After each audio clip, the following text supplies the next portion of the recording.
नमस्कार। बहस के नंबर 1 शो ताल ठोके में आपका बहुत बहुत स्वागत है। मैं हूं आपके साथ अनुराग मुस्कान। क्या बंगाल में हिंसा न्यू नॉर्मल है? मतलब आम बात है? आप सोच रहे होंगे कि हम ऐसा क्यों पूछ रहे हैं। वजह है, दरअसल ऐसा सवाल तब उठा जब बंगाल में चुनावी हिंसा को लेकर गृह मंत्री अमित शाह ने टीएमसी सरकार को जिम्मेदार ठहराया। शाह ने ममता बनर्जी पर निशाना साधते हुए कहा कि आतंकवाद से पीड़ित कश्मीर बीते 5 सालों में पूरी तरह बदल चुका है। वहां बेखौफ वोटिंग हो रही है, जिससे पुराने रिकॉर्ड टूट रहे हैं। लेकिन बंगाल में हिंसा का दौर आज तक नहीं थमा, जिसका ठीकरा उन्होंने ममता बनर्जी के सिर फोड़ा है। बंगाल चुनाव में हिंसा को लेकर के जो आरोप अमित शाह ने लगाए, आंकड़े भी उसकी तस्दीक करते हैं। वहां चुनाव में बमबाजी, विरोधी दलों पर हमले बहुत आम हो चुके हैं। चाहे बात पंचायत चुनाव की हो या फिर विधानसभा या लोकसभा चुनाव की, हिंसा की आग वहां हर बार भड़की है। 2024 के चुनाव की तारीखों के ऐलान के बाद भी बंगाल में कई बार बवाल हुआ। 13 मई को चौथे चरण की वोटिंग के दिन भी दुर्गापुर में बीजेपी टीएमसी कार्यकर्ताओं में भिड़ंत हुई। सूबे की सियासत में खूनी खेला नॉन स्टॉप जारी है। लेकिन टीएमसी अमित शाह के आरोप को सिरे से खारिज कर रही है, उसे फिल्मी डायलॉग बता रही है। टीएमसी नेता कुणाल घोष का दावा है कि 2021 में भी बीजेपी ने ऐसे फिल्मी डायलॉग के जरिए चुनावी नैया पार करने की कोशिश की थी, लेकिन तब भी उसे हार का सामना ही करना पड़ा और इस बार भी बीजेपी हारेगी। बीजेपी टीएमसी के बीच आरोप पलटवार पर करेंगे विस्तार से चर्चा। हमारे साथ एक भरपूर पैनल होगा, लेकिन उससे पहले आप ये एक बहुत छोटी सी रिपोर्ट देख लीजिए।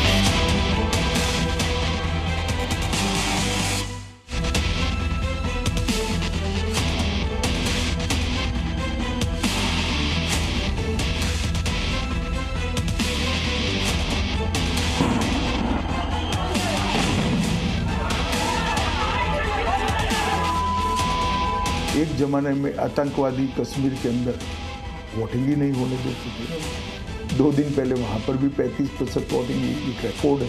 अगर वहां के हालात ठीक हैं तो भारतीय जनता पार्टी कश्मीर में चुनाव क्यों नहीं लड़ रही है? कश्मीर के हालात पहले से खराब हुए। तो बंगाल एक देश का एक हिस्सा ऐसा रह गया है और इसके लिए जिम्मेदार टीएमसी सरकार है, जहां चुनाव के बाद भी हिंसा थमने का नाम नहीं देती है। ये सब फिल्मी डायलॉग बाजी वो 2021 में भी किया था और अभी कर रहे हैं। तब भी हारे थे, आज भी हारेंगे।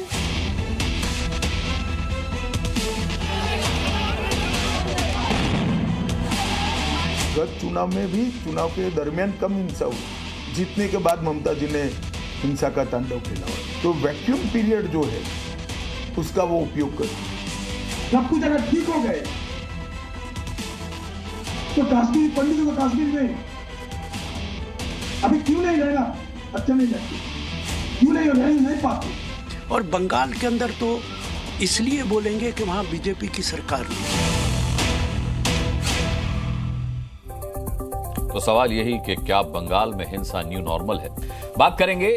मैं सवाल करूंगा अपने पैनलिस्ट से, और पैनलिस्ट में आज शामिल होंगे जफर इस्लाम साहब जो कि भारतीय जनता पार्टी के प्रवक्ता हैं, अजीज खान साहब होंगे जो कि समाजवादी पार्टी से हमारे साथ हैं, जेडीयू से सचिव राजीव रंजन हमारे साथ होंगे, शुभंकर भट्टाचार्य हैं राजनीतिक विश्लेषक हमारे साथ एनसी से नीलोफर मसूद जुड़ेंगे और फारूक इनकलाबी हमारे साथ पीडीपी से होंगे। लेकिन इस बहस में सबसे पहला सवाल शुभंकर भट्टाचार्य मैं आपसे पूछना चाहूंगा, क्योंकि आपने भी गृह मंत्री अमित शाह का यह बयान सुना होगा कि अब जम्मू कश्मीर जो है वो खुशहाल है, लेकिन अब भी पश्चिम बंगाल में बवाल है। यहीं तक नहीं रुके वो, उन्होंने साफ तौर पर इस बवाल के लिए ममता बनर्जी की टीएमसी को जिम्मेदार बताया। आप समझ रहे हैं इस बयान का कितना बड़ा मतलब है? वोटर से वो क्या कहना चाह रहे हैं, देश को क्या संदेश देना चाह रहे हैं? अनुराग जी, देश को उनका जो संदेश है वो हर एक उनके जो बाहर बयान आता है उसमें बड़ा साफ नजर आता है। और बाकी के जो वहाँ बीजेपी के नेता है वो तो वहाँ पे खुल के कह रहे हैं कि 1946 से बंगाल में हिंसा का जो है दौर मचा रहा है। तो इसमें वो किसी एक पार्टी को नहीं, वो पूरे बंगाल को वो हिंसक बता रहे हैं। पूरे बंगाल को वो कहते हैं कि भाई सबको वो आतंकवादी कहते हैं, बंगालियों को आतंकवादी कहते हैं। तो ये कुछ नया नहीं है। और बंगाल के साथ तो उन्होंने इतना अच्छा किया है कि मुझे लगता है मिसलीड मत कीजिए शुभंकर भट्टाचार्य। कभी किसी बीजेपी के नेता ने ऐसा कहा हो तो मैं आपसे जानना चाहूंगा कि हर बंगाली जो है वो आतंकवादी है, ऐसा बयान आया क्या कभी? या सिर्फ आप बयान के मायने निकाल रहे हैं? मैं आपको बता दूं, थोड़ा सा सर्च करके देख लीजिएगा। अच्छा, हेलो, थोड़ा सा आप इसको ख्याल, थोड़ा सा सर्च करके देख लीजिएगा, आपको सुधांशु जी बोलते दिखेंगे, मैं नाम लेके बता रहा हूं। उन्होंने कहा कि 1946 यानी हमारे इंडिपेंडेंस से पहले से बंगाल में हिंसक जो है, ये चीज हिंसक वारदातें होती रही हैं, तो इस दौरान में भाई पहले तो टीएमसी थी नहीं। ये बात उन्होंने चैनल में, आप ही के चैनल में आके बताया। अच्छा, और ये कंटिन्यूअस इस बात को कहते जाते, तो इसका मतलब क्या होता है? जब आप ये चीज बताते हैं बार बार, भले उसमें आप कम्युनिस्ट को कहें, भले उसमें आप दूसरों को कहें, लेकिन आप बंगाल को हमेशा एक आतंक की जगह बताते रहे। ये गलत है, इसको फैलाना गलत है। किसी राज्य को जहां पे आपका नेतृत्व को स्वीकार नहीं किया जाता, वहां को आपको आतंकवाद बता देना, वहां के लोगों को आतंकवादी बता देना, ये सही नहीं है। जफर इस्लाम साहब ये बड़ा आरोप लगा रहे सुधांशु जी का नाम लेकर के कि पश्चिम बंगाल को आतंकवाद बता रहे हैं, पश्चिम वहां बंगालियों को आतंकवादी बताया जा रहा है। ऐसा हुआ है क्या कभी? किसी कोई बयान आया है कि बीजेपी के किसी प्रवक्ता या नेता की तरफ से? देखिए, मैं अभी वो भी चैनल पे हूं, मैं भी चैनल पे हूं। मैं चैलेंज करता हूं, उनको दिखा दे उनका स्टेटमेंट। ये मैं उनका स्टेटमेट के सभी बंगाली जो है मैं आपको बता दूं, है, ऐसा सुधांशु त्रिवेदी जी हमारे पिछला, अरे कुछ बताइए रे, वीडियो दिखाइए अनुराग जी, मैं वीडियो दिखाइए, मैं वीडियो दिखाइए, आपकी ये डिबेट पे सुन लीजिएगा। नहीं सुनाइए, मुझे पूरे देश को दिखाइए कि उन्होंने कहा हर बंगाली जो है वो आतंकवादी है, ये मुझे दिखाइए। झूठ का साथ लेके लोगों को गुमराह करने की जो आदत हो गई है, वहां पे हमेशा हिंसा होती रही, इसका मतलब क्या है? नहीं कुछ बात, अरे पहले आपने जो अभी देखिए मुस्कान जी जो इन्होंने कहा, आप देखिए धीरे धीरे भटक रहे हैं, अपने बातों से भटक रहे हैं, इसलिए कि मालूम है कि झूठ। मैंने यही पे खुला चैलेंज कर दिया ना कि दिखाइए हिंसा की वारदातें होती रही। ये तो हिंसा की वारदातों में ये बयान कहां से आ गया कि हर बंगाली आतंकवादी है? भट्टाचार्य जी, ये शुभंकर जी, ये आप मिसकोट क्यों कर रहे हैं? इस बात को बोलने का मायने क्या है? चुनाव के समय इस बात को बोलने का मायने क्या है? नहीं तो क्या बंगाल में हिंसा नहीं हो रही? मैं तो ऐसा, शुभंकर भट्टाचार्य, क्या बंगाल में हिंसा नहीं हो रही? देखो, मणिपुर में भी तो हो रही है, मणिपुर में भी तो हो रही है। आज हम बंगाल पर बैठे हैं, आज हम बंगाल पर बैठे हैं, तो उसी पर रहते हैं। वो आप कभी मणिपुर पर बैठते नहीं है ना, इसलिए मैं नहीं, मणिपुर में भी बैठे हैं और आगे भी बैठ जाएंगे मणिपुर पर, इसलिए मैं बता रहा हूं। मैं तो उठाऊंगा साहब, आप मुझको अगर बैठाना चाहते हैं, मुझे जहां पे, क्योंकि देश है, मणिपुर कोई देश के बाहर का कोई प्रांत नहीं। मैंने कब कहा मणिपुर देश के बाहर का? मैं तो आपसे इसका स्पष्टीकरण मांग रहा हूं कि आप मिसलीड क्यों कर रहे हैं कि भारतीय जनता पार्टी ने बंगालियों को आतंकवादी कहा है। ये तो बहुत बड़ा आरोप लगा रहे हैं। बात उठाऊंगा, आप आपसे बात कर लीजिए। देखिए, अब मेरी पारी आ जाए तो मैं बात कर लूं। बहुत हो गया इनका। जफर इस्लाम साहब बोलिए, जितना सुन लीजिए, जफर इस्लाम साहब को भी सुन लीजिए। हाँ जी, बोलिए। मैं सिर्फ इतना कह रहा हूं कि देखिए, इस तरह की बातें तोड़ मरोड़ के किसी फैक्ट्स को अपने तरफ से मिर्च मसाला लगा के लोगों को भटकाने वाला, लोगों के जहन में गंदगी डालने का काम और नफरत पैदा करने का काम, समाज को तोड़ने का काम और फिर तुष्टीकरण की राजनीति करने का काम, यही सब काम करती है टीएमसी। और उसका जो है पूरा ब्यौरा, अरे पूरा ब्यौरा देख आपने दे दिया। आपको हमने कहा भाई, खुली चैलेंज दिया कि दिखा दो वीडियो, मैं यही बैठा रहता हूँ वीडियो। नहीं, हम तो कह रहे भाई आप दिखा दीजिए ना वीडियो सुधांशु जी का, तो मैं आपके सामने चैनल से माफी मांग के उठ जाऊंगा। अपने पार्टी के हिंदू मुस्लिम के सबसे सीनियर मोस्ट प्रवक्ता है। 10 बार हिंदू मुस्लिम। नहीं, अरे छोड़िए, सबसे ज्यादा अभी बंगालियों से हिंदू मुस्लिम पर मत आइए। शुभंकर भट्टाचार्य जी अपने बयान पर ही रहिए जो आपने कहा है। अगर आपको सफाई देनी है तो उस पर दीजिए। चेंज करते रहते हैं, मुझे झूठे लोग गोल पोस्ट चेंज करते रहते हैं। मैंने कहा था कि अगर हमारे सबसे सीनियर मोस्ट जो प्रवक्ता हैं सुधांशु त्रिवेदी जी हैं, अगर उन्होंने ऐसी कोई बात कही है और आप उसका प्रमाण जो है वीडियो के तौर पे दे देते हैं, तो मैं आपसे यहीं पर क्षमा मांग के उठ जाऊंगा। और नहीं तो आप सबसे माफी मांगिए और माफी मांग के उठिए यहाँ से। आपको ये अधिकार नहीं कि लोगों को झूठ बोल के, नाम लेके झूठ बोल के, और आप उसका प्रमाण नहीं दीजिए। अभी उठिए, या तो दिखाइए या तो मुस्कान जी इनको निकालिए इस चैनल से। ये निकालिए। सभी मेरे गणमान्य मेहमान हैं, मैं खुद इनसे ये चाहता हूं कि इस बात को स्पष्ट करें, निकालिए इनको चैनल से। इस बात का अगर कोई प्रूफ दे पाए कि भारतीय जनता पार्टी के किसी प्रवक्ता या नेता की तरफ से बंगालियों को आतंकवादी कहा गया हो, क्योंकि ये इस तरीके से अगर कोई बयान नहीं आया है तो उसको विस्फोट करना ठीक बात नहीं है। बहरहाल चलिए, रिपीट कर रहा हूं, इनको यहाँ से उठाइए चैनल से। ये लोग यही लोग हैं जो समाज को तोड़ने का काम करते हैं। नहीं, उठाने से क्या होगा सर? समाज को उठाने से क्या होगा? मतलब क्या है? आप क्या दिखाना चाहते हैं? जनता को दोनों पक्ष देख लेंगे। सप्ताह पहले जनता मूर्ख नहीं है। नहीं, ये समाज को, सुधांशु जी का क्या हुआ था?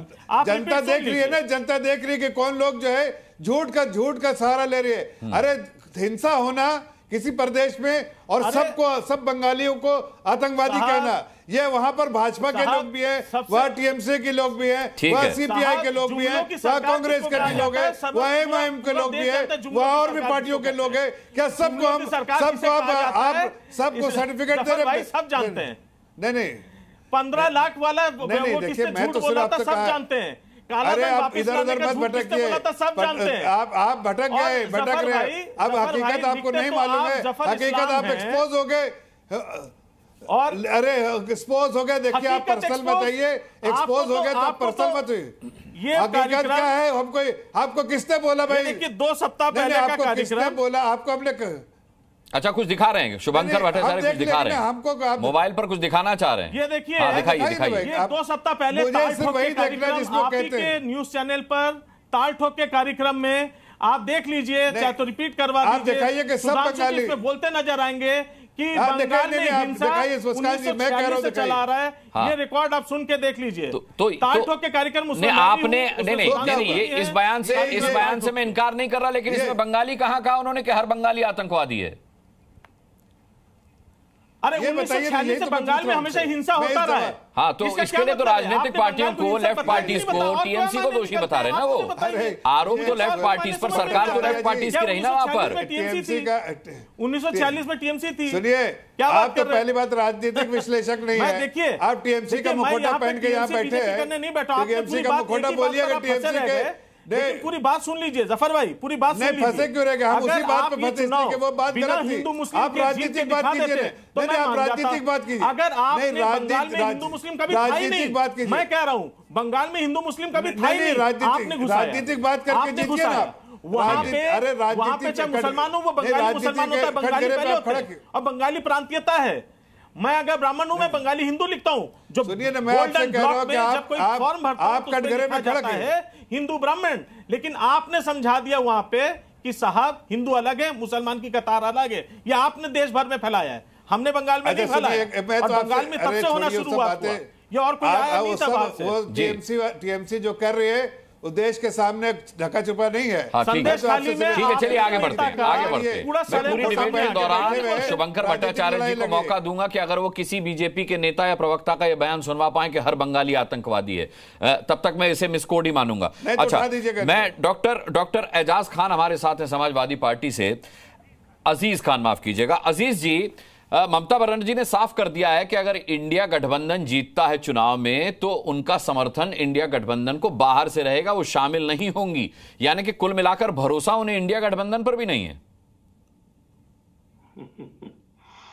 देखिए अनुराग भाई, अभी तक तो बीजेपी के लोग और मीडिया ये कह रही थी साहब इंडिया गठबंधन की सरकार ही नहीं बनेगी, और अब चर्चा ये हो रहा है कि साहब सरकार बनेगी, कौन बाहर से समर्थन देगा, कौन अंदर से समर्थन देगा। हम अनुराग भाई एक बात स्पष्ट कर दें कि यही बीजेपी है।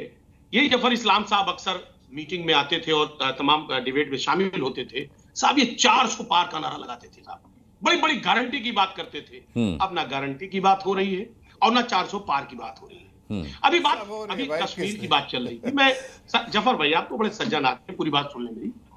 देखिए कश्मीर की बात अनुराग भाई हो रही थी। देखिए ये वही लोग हैं कि कश्मीर के में इन्होंने 370 आर्टिकल को खत्म किया और उसका क्रेडिट पूरे देश में ले रहे हैं कि साहब मैंने 370 खत्म कर दिया, लेकिन कश्मीर में ही चुनाव नहीं लड़ रहे हैं। कश्मीर में चुनाव नहीं लड़ रहे हैं अनुराग भाई। ये दुर्भाग्य है देश का। आप समझिए कि देश के प्रधानमंत्री और गृह मंत्री साहब जहां से दावा करते हैं, ताल ठोकते हैं कि मैंने 370 खत्म कर दिया, और वही 370 जहां पर खत्म किया गया वहां से चुनाव नहीं लड़ रहे हैं। एक बात। दूसरी बात, हमारे देश के प्रधानमंत्री मंच पर जाकर के कहते हैं साहब मंगलसूत्र छीन करके बांट दिया जाएगा। क्या वजह है, क्या जरूरत पड़ी? आप साहब अभी कह रहे थे तमाम कम्युनल वायलेंस की बात कर रहे थे। मैं अनुराग भाई आपसे जानना चाह रहा हूं, आप देश के बहुत वरिष्ठ पत्रकार हैं, मैं पहले से जानता हूं, आपके साथ ज्वाइन कर चुका हूं बहुत बार। साहब, ऐसी क्या जरूरत पड़ गई कि देश के प्रधानमंत्री आज हिंदू मुसलमान की बात कर रहे हैं, कम्युनल वायलेंस की बात कर रहे हैं? अरे साहब, मणिपुर क्या इस देश का हिस्सा नहीं है? अरे हम बंगाल पर डिबेट लेके बैठे हैं, आप सब मणिपुर पर बात कर रहे हैं। अरे सर सुनिए, मणिपुर पर भी हमने समय समय पर चर्चा की और आगे भी करेंगे अगर जरूरत पड़ी तो, लेकिन अभी पश्चिम बंगाल पर रहिए, मेरा निवेदन है। और सर अनुराग भाई, इतिहास इसलिए ही पढ़ाया जाता है ताकि भविष्य में वो गलतियां न दोहराई जा सके। इतिहास क्यों पढ़ाया जाता है? आखिर वो ऐतिहासिक गलती जो हुई है, तो भाई अमित शाह यही तो कह रहे हैं कि पश्चिम बंगाल में हिंसा जो है वो आम बात हो गई है। हम कश्मीर की तरह वहां पर भी शांति और अमन चैन ले आएंगे, वहां पर खुशहाल है, लेकिन यहां अभी बवाल है। इसका मतलब यही तो है कि वो पश्चिम बंगाल में होने वाली हिंसा से परेशान है। अब सर मुझे अनुराग भाई बोलने दे, 10 सेकंड मुझे भी दे। आपने लगातार 20 मिनट इन लोगों को दिया। साहब, कश्मीर में इतनी शांति है कि वहां ये चुनाव नहीं लड़ रहे और बंगाल में अशांति पैदा हो गई। अब आप देखिए सर, मणिपुर में ये पोजीशन है कि मणिपुर के मुख्यमंत्री लगातार धरना प्रदर्शन देते रहे दिल्ली में कि साहब मुझे मिल लिया जाए, मुलाकात कर लिया जाए, लेकिन हमारे देश के प्रधानमंत्री व्यस्त थे साहब, वो इस देश का हिस्सा ही नहीं मानते मणिपुर को। तो मैं कहना चाह रहा हूं कि देखिए, तमाम बड़ी समस्याएं हैं और अब ये बेनकाब हो गए हैं। आज बीजेपी बेनकाब हो गई पूरी तरह से, क्योंकि वो कहते कुछ और है, करते कुछ और है। साहब, आज देश में बड़ी बड़ी समस्याएं हैं, बेरोजगारी चरम पर है। अभी साहब नौजवानों की बात चल रही थी अनुराग भाई, इसी नौजवान ने आपकी सरकार बनाई थी, किसान ने सरकार बनाई थी। उसी किसान को भी आपने आतंकवादी कहा, खालिस्तानी कहा, पाकिस्तानी कहा। भूल गए आप? ठीक है, आप किसको कब क्या कह दें, अपने निजी स्वार्थों के लिए कुछ नहीं कहा जा सकता। आप ही ने, यानी बीजेपी ने आरोप लगाया कि साहब ये पाकिस्तानी है, खालिस्तानी है, प्रमोट किए गए हैं। और उसके बाद क्या हुआ? 750 किसान शहीद हो गया, कोई पूछने वाला नहीं रहा, उन पर कील कांटे लगाए गए। भी लेटेस्ट जब फिर उन्होंने मांग दोहराया तो उनको किस तरह प्रताड़ित किया गया। सवाल इस बात का है कि आज देश में जो हालात हैं, इस हालात के लिए जिम्मेदार अगर है तो कोई बीजेपी है। ठीक है, अजीज जी मैं लौटूंगा आपके पास, अजीज जी मैं लौटूंगा आपके पास। राजीव रंजन जी, शुभंकर भट्टाचार्य हो या अजीज जी हो, दोनों ही कहते हैं कि पश्चिम बंगाल में हिंदू मुस्लिम अगर करती है तो वो बीजेपी करती है। और यही दोनों नहीं कहते, ममता बनर्जी का भी बयान आ चुका है कि हम दुर्गा पूजा में भी जाते हैं, यानी हम देवी की पूजा भी करते हैं, पंडाल सजाते हैं, हम ईद भी मनाते हैं, इफ्तार में भी जाते हैं, और उन्होंने कहा है मैं चर्च में भी जाती हूं, चर्च में भी मैं जाती हूं। तो यहां पर तो हम सर्वधर्म सद्भाव की बात करते हैं, हिंदू मुसलमान तो बीजेपी करती है। देखिए अनुराग जी, सबसे पहली बात तो यह है कि 1977 से लगातार 7 बार 2011 तक लेफ्ट का शासन वहां रहा। लेफ्ट भी इंडिया ब्लॉक का एक महत्वपूर्ण कंस्टिट्यूएंट है, उसके जितने पॉलिटिकल पार्टीज हैं लेफ्ट के, वो सब इंडिया ब्लॉक के साथ है। 2011 से टीएमसी का शासन है और बंगाल में हिंसा बदस्तूर जारी अगर रही है तो कहीं ना कहीं लेफ्ट के शासन से मुक्ति जनता इसीलिए चाहती थी कि वो परेशान थे, वहाँ अराजकता चरम पर थी और लोगों को ममता बनर्जी से ये उम्मीद थी कि वो उन्हें मुक्ति दिलाएंगी। लेकिन हिंसा और जो उनके जिंदगी की मुश्किलें थी वो टीएमसी के दौर में और ज्यादा बढ़ती चली गई। अराजक तत्वों की समानांतर सरकारें सब जगह चल रही हैं। संदेश खाली तो बानगी है, पूरे पश्चिम बंगाल में कहीं भी कानून का शासन नहीं है। और ऐसे में नहीं, संदेश खाली के लिए भी तो ममता दीदी आरएसएस को जिम्मेदार बता चुकी हैं, आपने सुना होगा बयान। अब देखिए, राज्य के मुख्यमंत्री हैं, कानून व्यवस्था उनकी जिम्मेदारी है और इस जिम्मेदारी को अगर वो पूरा करने में सक्षम नहीं है तो कोई नैतिक अधिकार नहीं है उन्हें अपने पद पर बने रहने की। ये चुनाव का अवसर है और पहली बार ममता जी के बारे में भी थोड़ा सा कभी दिया आपने राजीव भाई, पूरी तरह से बैकफुट पर दिख रही है। पहले तो शुभंकर भट्टाचार्य इस तरह के तरीके से, मेरा ऐतराज है, मैंने आपको सुना है, आपको मेरी बात सुननी चाहिए, उसके बाद आप जवाब दीजिएगा।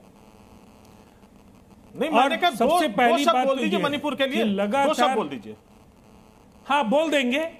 आपके निर्देश की जरूर मैं कोशिश करूंगा कि निर्देश का पालन कर सकूं। अब आप थोड़ा धैर्य रखिए। देखिए, सबसे पहली बात है, आज पश्चिम बंगाल में ये चुनाव में जो पूरी तरह से टीएमसी के नेता बैकफुट पर क्यों दिख रहे हैं? अगर संदेश खाली में सब कुछ सही था तो शाहजहां शेख की गिरफ्तारी पश्चिम बंगाल पुलिस ने की है।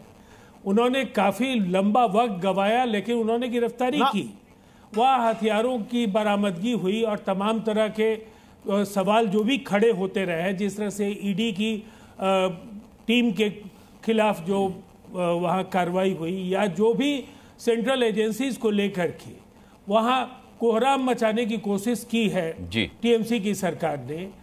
देखिए, दरअसल इंडिया के अंदर भी ममता बनर्जी के शासन को लेकर कई तरह के वहाँ सवाल हैं और जो अलग अलग ये सब लड़ रहे हैं उसकी वजह यही है कि ममता बनर्जी के शासन की शैली को इंडिया के साथी भी स्वीकार नहीं कर रहे हैं। लेकिन चूंकि ये बिखर रहा गठबंधन है या बिखर गया गठबंधन है, बस केवल जनादेश की प्रतीक्षा है और इतना तय है। बंगाल की जनता कई ऐसे जो हिंसा और आतंकवाद को लेकर के जो भी बातें कही जाए, इतना समृद्ध इतिहास है पश्चिम बंगाल का या बंगाल का। बंगाल ने रविन्द्रनाथ टैगोर को भी दिया और नजरुल इस्लाम को भी दिया। बंगाल से खुदीराम बोस से लेकर हिंदुस्तान की आजादी और मां भारती को गुलामी की बेड़ियों से आजादी दिलाने के लिए असंख्य शहीदों की कुर्बानियां हैं। लेकिन आज का बंगाल जिस तरह से अराजकता के दौर से जूझ रहा है, निसंदेह बंगाल की जनता अपनी विरासत और अपने स्वर्णिम इतिहास की रक्षा करना चाहेगी और मुक्ति चाहेगी, इसलिए कि ये नेताजी सुभाष चंद्र बोस की धरती है। ठीक है। शुभंकर भट्टाचार्य जी, राजीव रंजन साफ तौर पर कह रहे हैं कि कानून व्यवस्था एक मुख्यमंत्री के हवाले होती है प्रदेश की। ममता बनर्जी अगर उसमें फेल हैं तो इस्तीफा क्यों नहीं दे देती हैं? ये बात मैंने इसीलिए कहा, उन्होंने मेरी एक बात उन्होंने कहा कि मैं इस निर्देश को जरूर रखूंगा, लेकिन उनके मुंह से 2 शब्द मणिपुर के लोगों के लिए नहीं निकला। छोड़ दीजिए मणिपुर को, वो भी मैं कहता हूं छोड़ दीजिए। कम से कम एक बात बता दूं, उन्होंने 2 बातें यहाँ पे झूठ यहाँ पे रख दी। पहली बात, जब इन्होंने कहा कि शेख शाहजहां को तो वहां पे जो गिरफ्तारी हुई और ये सब बंगाल की पुलिस ने, जी नहीं, इसका तो आप लोग अपना पीठ थपथपा रहे हैं। आप अपना पीठ थपथपा रहे हैं कि भाई हमने शेख शाहजहां को 55 दिन के बाद हमने हिरासत में लिया, हमने ये किया, हमने वहां से जो अस्त्र शस्त्र पकड़ा। तो मैं आपको बता दूं, अस्त्र शस्त्र जो पकड़ा वो अभी फिर से मैटर सुप्रीम कोर्ट के पास फिर से गया है कि बिना प्रोटोकॉल फॉलो किए हुए आपके केंद्रीय एजेंसीज ने किया। अब वो मैटर इस समय दैट इज ड्यू जुरिस्डिक्शन पड़ा हुआ है, तो इसलिए मैं उसके बारे में बात नहीं करना चाहूंगा। उसके आगे भी मैं बता दूं, जो 2 महिलाओं को जिनको आप लोगों ने लिखा पढ़ा के समझा के और मनरेगा का जिसको आपने किसी को नहीं बांटा, उनको उसका पूरा लालच देके पैसा देके लिखवाया था, उन्होंने खुद जाके स्वीकार कर लिया। उन्होंने स्वीकार कर लिया। तो अब तो शर्म कर लीजिए, अब तो कहिए कि झूठ फैला के आप लोग चुनाव जीतना चाहते हैं। हर जगह आपने लोगों को फ्रेम किया और जिन नेताओं को फ्रेम करते हैं वो कहीं गलती से आपके पाले में आ गए, तो आपने तो बाहें खुली रखी हैं कि साहब आ जाइए, आपकी सफाई का जो जिम्मेदारी है वो हम लेते हैं। नहीं तो क्या इतना मुश्किल है पश्चिम बंगाल की कानून व्यवस्था संभालना ममता बनर्जी के लिए? शुभंकर भट्टाचार्य जी, अनुराग भाई एक छोटी सी बात, अनुराग भाई एक छोटी सी बात, अनुराग भाई एक छोटी सी बात करके बहुत सारी बेकार की बातें हो जाती हैं। मैं एक छोटी सी बात करके रखना चाहता हूं अनुराग एक भाई, एक छोटी सी बंगाल, आप ही बंगाली के ऊपर मैं बात करता हूं, छोटी सी बात रख लीजिए। अर्जुन सिंह, ठीक, अभी बैरकपुर से आपके लिए खड़े हुए हैं। अर्जुन सिंह साहब जो हैं वो पहले हमारे साथ थे, फिर छोड़ के बीजेपी में चले। जब हमारे साथ थे तो उनको कहता था बहुत बड़े गुंडा है, फिर वो जो है बीजेपी में चले गए, साफ हो गए, सारे केसेस साफ हो गए। वापस वो टीएमसी में आ गए थे, फिर बात वहीं पे शुरुआत हो गई, अब वापस वहीं पे खड़े हो जा रहे। कितनी बार पलटी खाई जरा बताएं, जरा प्लीज अपना न्यूज उठा के देख लीजिए, केस कितनी बार खोले जा रहे, कितनी बार बंद किए जा रहे हैं, अभी भी समझाना पड़ेगा। चलिए अब सवाल पर आ जाते हैं कि क्या ममता बनर्जी सक्षम नहीं है क्या कानून व्यवस्था संभालने में, जो हिंसा का दौर लगातार जारी रहता है? मतलब अगर हम नेशनल क्राइम रिकॉर्ड ब्यूरो के आंकड़ों की भी बात करें तो वो रिकॉर्ड के ब्यूरो के आंकड़े भी यही कहते हैं कि भाई देश भर में जहां भी जिस राज्य में भी चुनाव होता है छिटपुट हिंसा वहां पर होती है, लेकिन तमाम हिंसा में सबसे ज्यादा प्रतिशत जो है वो पश्चिम बंगाल का है हिंसा के मामले में। ऐसे में तो मौजूदा सरकार का फेलियर ही सामने आएगा ना सर। ये सवाल मुझसे जी भट्टाचार्य जी, जवाब मैं दूं? जी जी जी, मैं आपको बता दूं कि पश्चिम बंगाल में अगर जिसको कहते हैं ना कि अगर उसका नेगेटिव प्रोपोगंडा अगर ना किया जाए, तो अगर मैं साफ तरीके से बता दूं कि बंगाल में ये कहिए कि ममता दीदी की सरकार है तो शायद कंट्रोल में है, नहीं तो पूरा साजिश उसको मणिपुर बनाने का था। और ये इतिहास है कि साहब पहले दंगे हुए, जिस भी प्रदेश में बीजेपी आई वहां पहले दंगे के माध्यम से ही आई, चाहे वो यूपी ले लीजिए, खून खराबे का वो दौर वो किसी ने सोचा नहीं होगा शायद। मतलब इतिहास में यूपी में कौन सा दंगा हुआ योगी के आने से पहले, शुभंकर जी याद दिलाइए जरा। क्यों आप भूल गए? जो बाबरी मस्जिद का जो ढहाने का जो पूरा जो हुआ था, कितने लोग मारे गए। मैं योगी आदित्यनाथ के मुख्यमंत्री बनने से पहले की बात कर रहा हूं। मैं बीजेपी की बात कर रहा हूं। मैंने तो नेता विशेष पर बात ही नहीं की। मैं तो बीजेपी की बात कर रहा हूं। बीजेपी की सरकार भी तो यूपी में बड़े दिनों बाद आई, सालों के बाद आई, बिना किसी दंगे के आई नहीं। वहां बिना किसी दंगे के आई नहीं। कौन सा ऐसा प्रदेश है जहां पे कोई ना कोई उनके इतिहास में कोई ना कोई खूनी अगर ऐसा दंगा साथ में नहीं रहा, आप मुझे बता दें। क्या आप मना कर देंगे कि भैया गुजरात में कोई खूनी दंगा कभी नहीं हुआ? क्या आप कहेंगे कि भाई यूपी में कभी कोई खूनी दंगा नहीं हुआ? क्या मणिपुर की हालत हम लोग नहीं देख रहे हैं? तो सवाल तो ये बनेगा, और सवाल उठने से इतना ज्यादा जो चोट आप बार बार कहते हैं कि वहां पे टीएमसी के दर से सबसे ज्यादा किसके साथ हो रहा है? कब जाके आप मुझे पूरा इतिहास उठा के दिखाइए। आरोप आप ममता बनर्जी की लाइन पर चलते हुए यही लगा रहे हैं कि बीजेपी दंगे करवाती है। ममता बनर्जी भी यही कहती हैं, जफर इस्लाम, कि भारतीय जनता पार्टी दंगे कराती है। उन्होंने साफ तौर पर रामनवमी पर जो हिंसा हुई थी उस पर भी कहा था कि क्या जरूरत थी जुलूस में तलवारें लेकर के निकलने की। देखिए, दो चीजें मैं कहूंगा। पहले तो आप जरा रिकॉर्ड खंगाल के देख लीजिए कि कांग्रेस की सरकार में क्या हुआ था जब बीजेपी कोई नामो निशान नहीं था। बीजेपी का एक सीट भी नहीं, 2 सीट भी होती, तब उस वक्त के जरा पूरे खंगाल के देख लिए इतिहास को, उस वक्त कौन राइट कराता था भाई? ये सब जो है ना ठेकरा फोड़ने वाली बात है। अपनी कमियां देख नहीं रही है, अपने गरेबा में हाथ झाँक के देखिए कि पूरे तौर से कांग्रेस, टीएमसी, जो ममता बनर्जी कांग्रेस की कोख से आई है तो वो भी उसी मानसिकता की है। और वहां पर बराबर, चाहे वो कलकत्ता में राइट हुआ हो, चाहे वो देश के अलग अलग भागों में जो हिस्सों में राइट हुआ हो, सबके लिए जिम्मेदार कांग्रेस पार्टी और उसकी मानसिकता के लोग थे। आज देखिए, जब से भारतीय जनता पार्टी की सरकार आई है, कहाँ राइट हुआ भाई? जरा इतिहास उठा के देखिए। फिर पिछले 10 सालों में पूरे देश भर में कंट्रोल है। दूसरी बात कि आपका लॉ एंड ऑर्डर आपके हाथ में है। जो पूरा सिस्टम जो है एडमिनिस्ट्रेशन, आपका एडमिनिस्ट्रेशन आपके हाथ में है। आपको उसको रोकने का काम कीजिए। लेकिन आप ही अगर उसको प्रोत्साहन देंगे, आप ही प्रोटेक्शन देंगे, आप ही, चाहे सिटी डिस्ट्रिक्ट एडमिनिस्ट्रेशन हो, चाहे स्टेट एडमिनिस्ट्रेशन हो, चाहे चीफ मिनिस्टर का ऑफिस का निर्देश हो, कि जो भी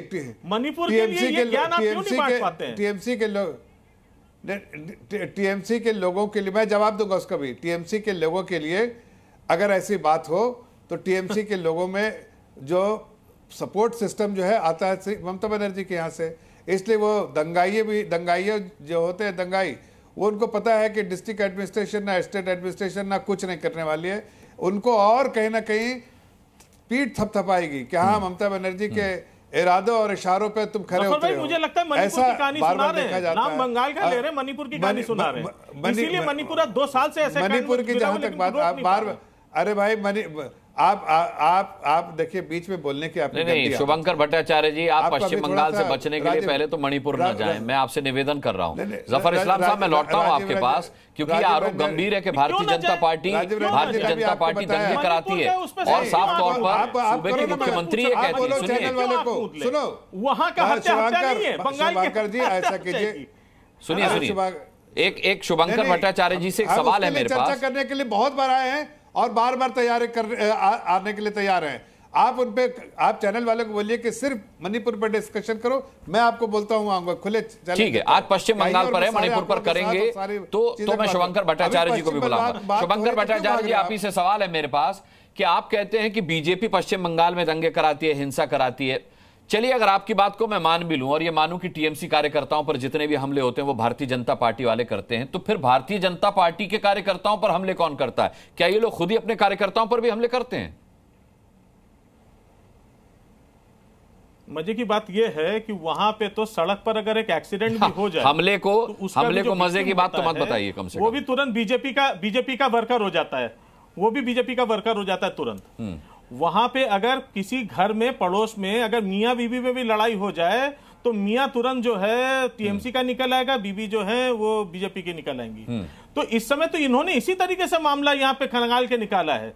यहां मुद्दा यही है कि भैया आराम से, खुद किसी प्रदेश के लिए काम नहीं किया, प्रदेश को बढ़ने नहीं दिए, वहां का पैसा रोक लिया, सब कुछ कर लिए, तो सबसे अच्छा तरीका क्या है भाई? सामने वाले के चेहरे पे इतना कालिक पोत दो कि भाई हमको अपने विषय में कुछ बताना ही ना पड़े, सिर्फ कालिक पोत करके। अभी तक तो पूरा चुनाव उसी पे चल रहा है। आप मुझे बताइए, इन्होंने कहा अपना काम बता के वोट मांगाओ तो दिखाइए, एक हमें दिखा दीजिए जहां पे इन्होंने मंच पर ये चढ़े हो और सिर्फ अपना काम बताया हो, बिना विपक्ष पर उन्होंने प्रहार करके चला गया। चुनाव तमाम आए हैं साहब, इससे पहले भी बहुत चुनाव हुए, लेकिन जिस गंदगी के साथ अब जहां पे चुनाव बढ़ता चला गया है वो कहां से बढ़ा उसका भी तो देखते चले जाइए, और यही इतिहास के अध्याय में लिखा भी जा रहा है और शायद अब नया इतिहास लिखा जाएगा यहां से। और जो जफर इस्लाम बार बार इस बात को कहते जा रहे हैं, जफर भाई थोड़ा सा डरिए, मैं कहूंगा थोड़ा सा डरिए, क्योंकि यहां पे बात यह है कि आप और हम में सिर्फ और सिर्फ पार्टी का अंतर नहीं, एक जात का भी अंतर करके रख दिया गया है। 10 बार हमको बताया जाता है तुम हिंदू हो तुम्हारी कतार अलग है, तुम मुसलमान हो तुम्हारी कतार अलग है। नहीं होता तो आज ये सीए एनआरसी की बातें नहीं आ रही होती, बात और कहीं पे थी नहीं।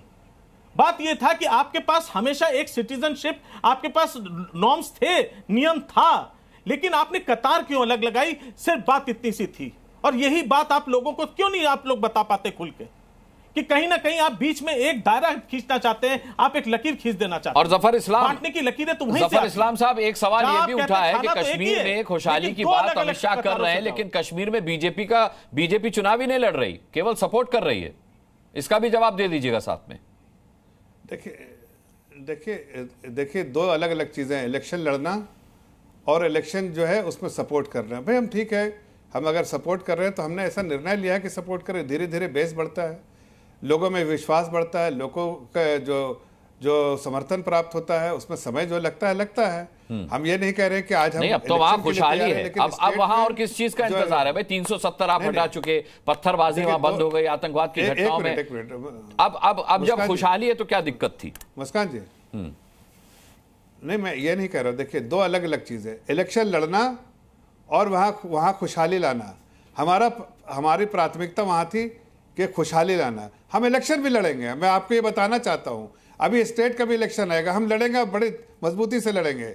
और हमने अभी उससे पहले भी इलेक्शन लड़ा था, आपकी जानकारी के लिए बता रहे हैं कि हमने अभी थोड़ा दिन पहले जब वहां पर म्युनिसिपल बॉडी का इलेक्शन हुआ था, वहां 2 महीना मैं कैंपेन कर रहा था। नहीं, 2 महीना मैं कैंपेन कर रहा था वहां पर, अभी थोड़े दिन पहले की बात है। तो वहां इलेक्शन जब हुआ था तो वहां पर भी लड़ा, हम बीजेपी ने लड़ा और आगे भी लड़ेंगे, जरूर लड़ेंगे। लेकिन ठीक है, कभी अगर आपको ऐसा लगता है कि किसी को समर्थन देने से आपके एनडीए का कुंभा स्ट्रांग होता है, तो हमने कई ऐसे सीटों में हमने दिया, एनडीए के कुंभे को दिया है और हम वहां पर समर्थन दे रहे हैं, तो उसमें कौन सी गलत बात है? ये तो स्ट्रेटेजी, पार्टी का स्ट्रेटेजी है। लेकिन जफर भाई, पीडीपी एंटीनेशनल है कि नहीं? अरे बीच में मत, मुझे तो टीएमसी एंटीनेशनल लगती है भाई। टीएमसी पार्टी एंटी नेशनल है, इसीलिए आज वहां पर जो है कश्मीर में हालात सुधर रहे हैं। हमारे साथ फारूक इनकलाबी भी हैं पीडीपी से। पीडीपी का जिक्र हुआ है तो मैं एक बार उनका भी रुख कर लेता हूं। फारूक इनकलाबी साहब, अमित शाह का बयान आपने भी सुना होगा, उन्होंने कहा कि कश्मीर अब खुशहाल है, पश्चिम बंगाल में बवाल है। अनुराग जी, देखिए हमारे लोगों की बदकिस्मती यह है कि हमारे मुल्क के प्राइम मिनिस्टर और हमारे मुल्क के वजीर दाखिला अमित शाह साहब, ये बहुत बड़ी बात मैं आपको कहना चाहता हूं कि इस वक्त जो हमारी रियासत के हालात हैं वो इस कदर हैं कि एक तरफ हमारे होम मिनिस्टर साहब पूरे हिंदुस्तान के लोगों को ये कहते हैं कि वहां के हालात जो है एकदम ठीक हैं, बंगाल में हालात जो है वो खराब हैं। यानी हमारे जम्मू कश्मीर में हालात जो है अच्छे हैं, पुरअमन तरीके के साथ लोग जिंदगी बसर कर रहे हैं। और दूसरी तरफ जब यहाँ के लोग, यहाँ की पॉलिटिकल पार्टीज, जो रीजनल पॉलिटिकल पार्टीज हैं, वो ये डिमांड करती हैं कि यहाँ पे आप असेंबली के इलेक्शंस करवाएं, और यही होम मिनिस्टर साहब ये कहते हैं कि अभी वहाँ पे हालात जो है नॉर्मल नहीं है, इलेक्शन नहीं करवाए जा सकते। भाई जफर इस्लाम कह तो रहे हैं कि इलेक्शन भी होंगे आगे। अभी तो अमित शाह साहब ने 35% वोटिंग का हवाला दिया है कि देखिए ये खुशहाली का एक सबसे बड़ा संकेत है कि वहां 35% वोटिंग हुई। ये जो 35% वोटिंग का हवाला देते हैं, कि खुशहाली है तो फिर असेंबली का इलेक्शन भी साथ में करवा देना चाहिए था। सिर्फ पार्लियामेंट के इलेक्शन तो जरूरी नहीं थे ना, असेंबली के भी जरूरी है।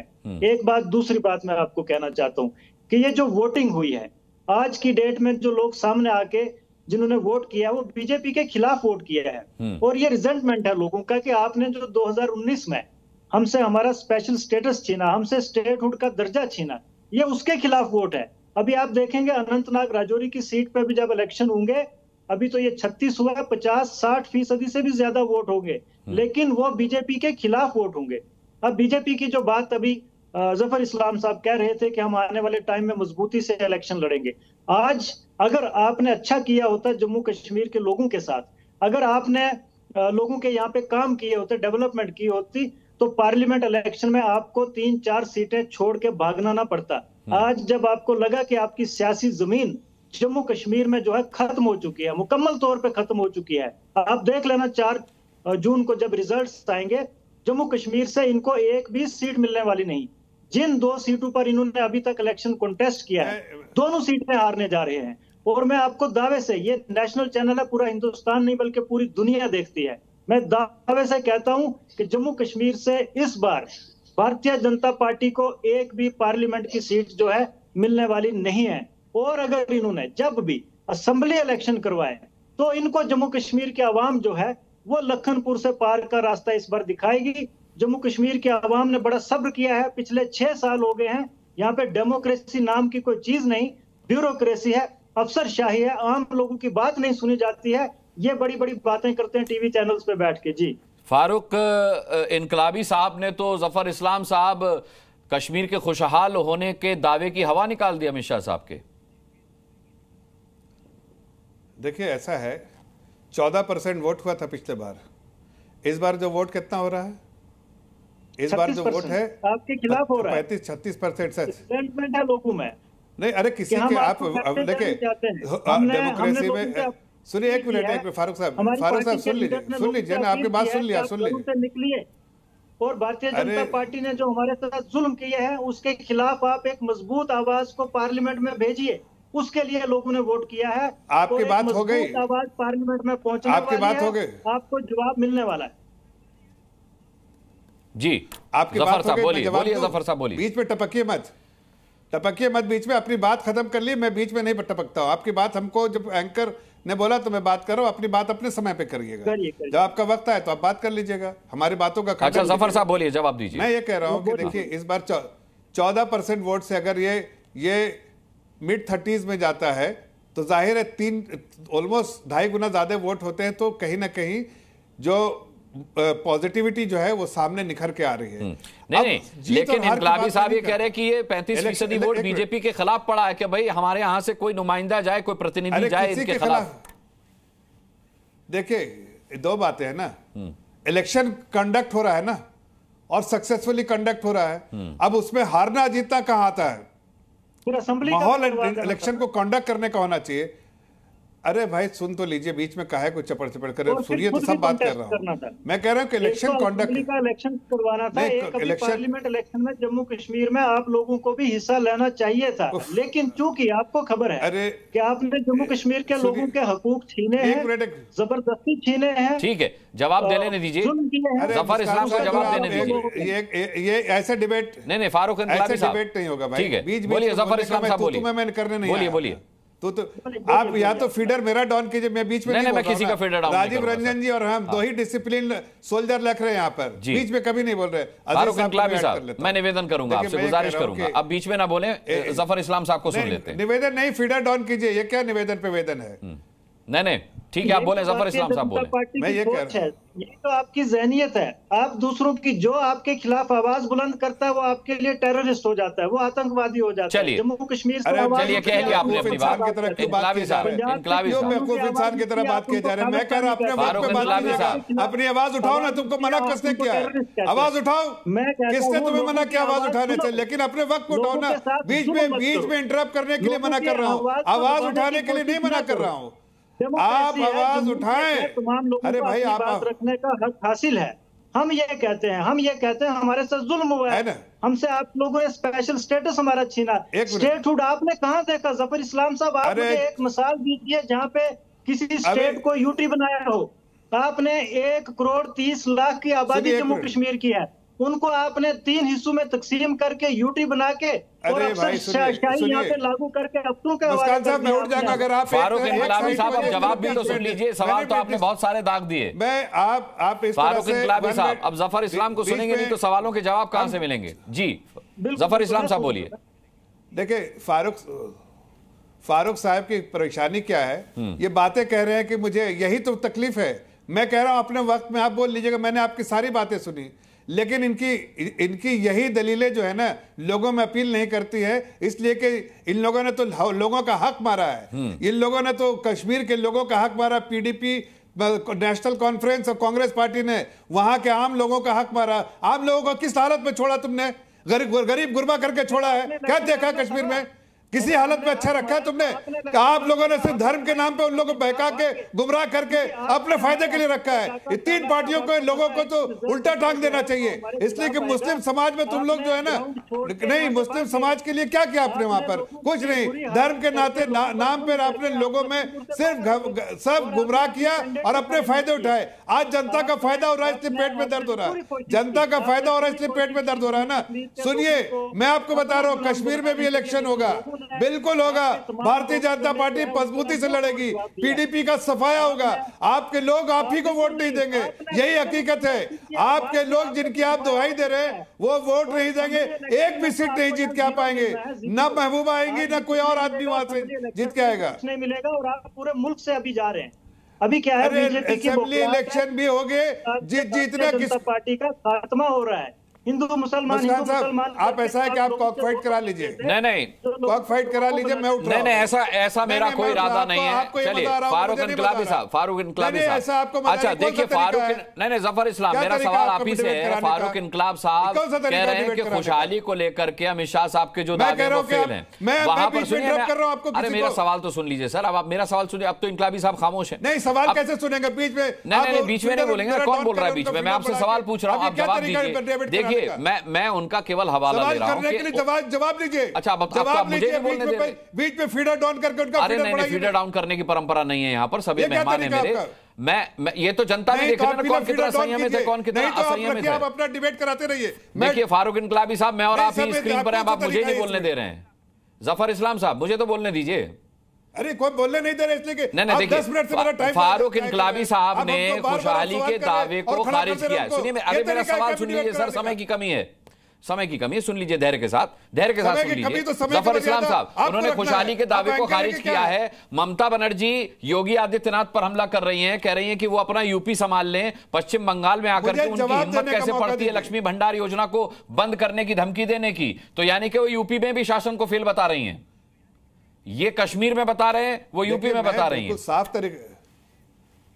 मैं साफ तरीके से, मुझे मौका दीजिए, मैं जवाब दे दूंगा। आप ही से तो सवाल किया सर, नहीं करता हूं। बोलिए। मैं सिर्फ हाँ तो मैं जवाब लीजिए। मैं सिर्फ इतना कह रहा हूं कि देखिए कश्मीर के हालात जैसे इन लोगों ने, कांग्रेस ने और ये पीडीपी और नेशनल कॉन्फ्रेंस जैसी पार्टी और खास के पीडीपी जिन्होंने लोगों का इस्तेमाल किया है, लोगों के वहां के लोगों की जो बोलते हैं ना बेहतरी के लिए और उनकी अपलिफ्टमेंट के लिए कोई काम नहीं, गरीब बना के रखा, अपने वोट बैंक बना के रखा और उन्हें डरा के रखा। आज 35A और 370 हटने के बाद वहां के देश के हर वेलफेयर स्कीम का फायदा उनको डायरेक्ट हो रहा है, इससे उनको फायदा हो रहा है। मैं चाहता हूं कि कश्मीर के अवाम देखिए, वो भारतीय जनता पार्टी को वोट दे या नहीं दे, कई स्टेट में होता है, तमिलनाडु में भी हमको सीटें कम मिली थी, लेकिन नहीं आप जफर इस्लाम साहब, आप पश्चिम बंगाल में ममता बनर्जी को कानून व्यवस्था के मामले में फेल बता रहे हैं, लेकिन बीजेपी भी तो फेल है वहां पर पश्चिम बंगाल की जनता को अपना मैसेज देने में। इतने सालों से आप लोग लगे हुए हैं, लेकिन हो कहां पा रहा है कुछ? आप जरा देखिए तो हम 4 सीट पे थे, अभी 77 सीट पे हैं।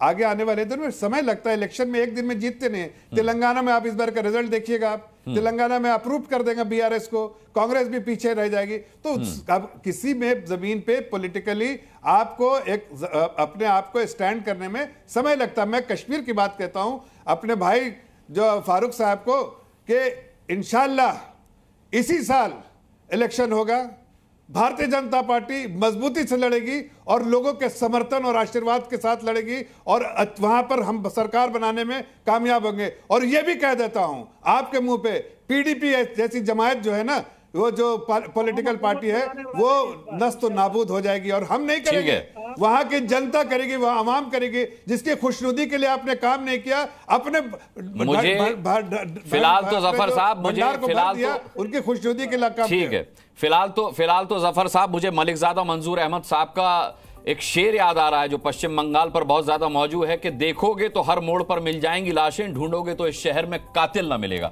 बहुत बहुत धन्यवाद करना चाहेंगे आज ताल ठोके में सभी मेहमानों का जुड़ने के लिए और चर्चा में शामिल होने के लिए। बहुत बहुत धन्यवाद सभी का। जी न्यूज़।